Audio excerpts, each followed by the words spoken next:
President Biden in Normandy to commemorate the 80th anniversary of D-Day. Yes, the president there greeting the veterans one by one this morning. World News Tonight anchor David Muir just sat down with the president in Normandy for an exclusive interview. Good morning, David. Robin, good morning from Normandy American Cemetery right here in France on the 80th anniversary of D-Day, the bravery of thousands of young American sons who landed here on the beaches 80 years ago. I spoke with President Biden just moments ago before his speech here, and we started with that bravery. It's not lost on us where we are today, what these brave young American sons did 80 years ago.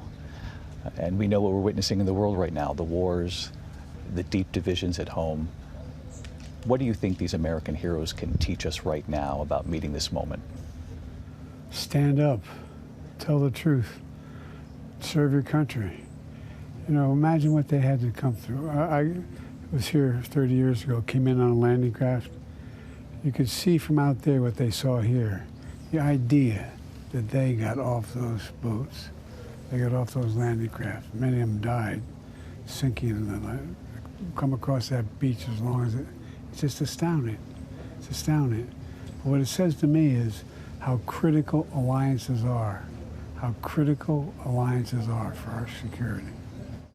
The president's speech here honoring our heroes and defending democracy. And I asked him about Ukraine and about the U.S. now authorizing the use of American weapons inside Russia. And Vladimir Putin's warning about this overnight. I wanted to ask you about Ukraine. I know for years you resisted the idea of American weapons being used for any sort of direct strike inside Russia. But we did witness this shift in recent days, authorizing American weapons for limited direct strikes. Are American weapons being used right now inside Russia? They're authorized to be used in proximity to the border. We're not authorizing strikes 200 miles into Russia. We're not authorizing strikes on Moscow, on the Kremlin. Let me ask you about what Vladimir Putin said last night about this authorization of American weapons inside Russia.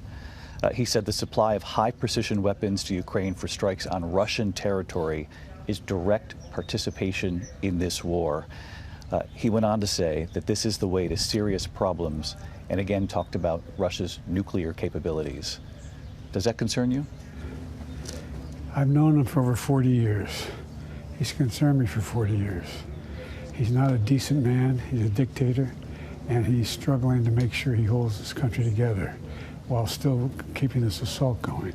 We're not talking about giving them weapons to strike Moscow, to strike the Kremlin, to strike just across the border where they're receiving significant fire from conventional weapons used by the Russians to go into Ukraine to kill the Ukrainians. The president there on Ukraine. We also asked the president about Donald Trump's guilty verdict, about his own son, Hunter Biden, on trial, and if he's ruled out a pardon for his son if convicted. And I asked about the first debate, which, by the way, is 3 weeks from today. That's all later on World News Tonight.